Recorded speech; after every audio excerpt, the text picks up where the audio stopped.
Hello and welcome to Maths with Jacob. This lesson will focus on rounding off part 2. This lesson is a continuation of the previous video. More examples will aim to help with further understanding. Round off 48 to the nearest 10. The red dot shows that 48 is nearer to 50 than to 40, hence 48 rounded off to the nearest 10 is 50. Example 2, round off 3,826 to the nearest 1,000. If we are rounding off 3,826 to the nearest 1,000, we can see that it is closer to 4,000. Hence, 3,826 rounded off to the nearest 1,000 is 4,000. Example 3, round off 7,089 to the nearest 100. We can see that 7,089 is closer to 7,100 than it is to 7,000. Hence, 7,089 rounded off to the nearest 100 is 7,100. Example 4. Round off 5,479 to the nearest 200. The red dot represents the approximate position of 5,479. We can see that it is closer to 5,400 than to 5,600.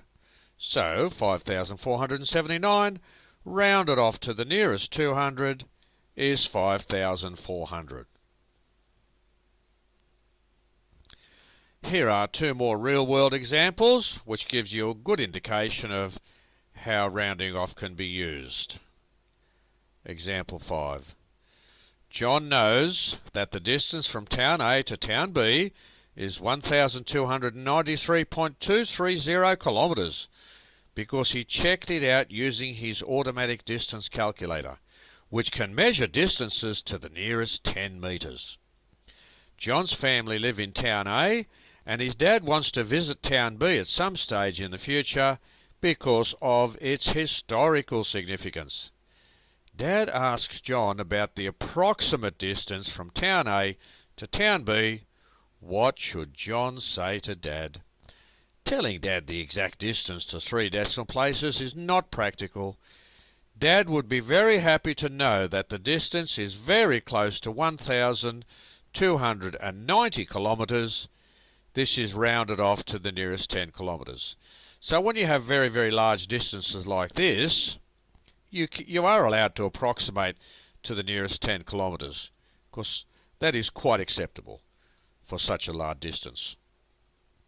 Example 6. Dad wanted to know how long the garage was because he was not sure if his truck would fit into it comfortably. When John used his scientific measuring instrument, he told Dad that the garage was 0.018 kilometres long. Dad was scratching his head because he was very confused. How can Dad's mind be put at ease? John should set his scientific measuring instrument to give the length in metres. Dad would be very happy to know that the length of the garage was 18 metres.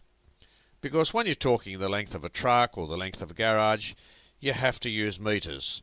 Now, while this is not approximation in the strict sense of the word, we're using better units here, so the units are much better. Using kilometres is just not acceptable for such a short distance, but metres are much more acceptable.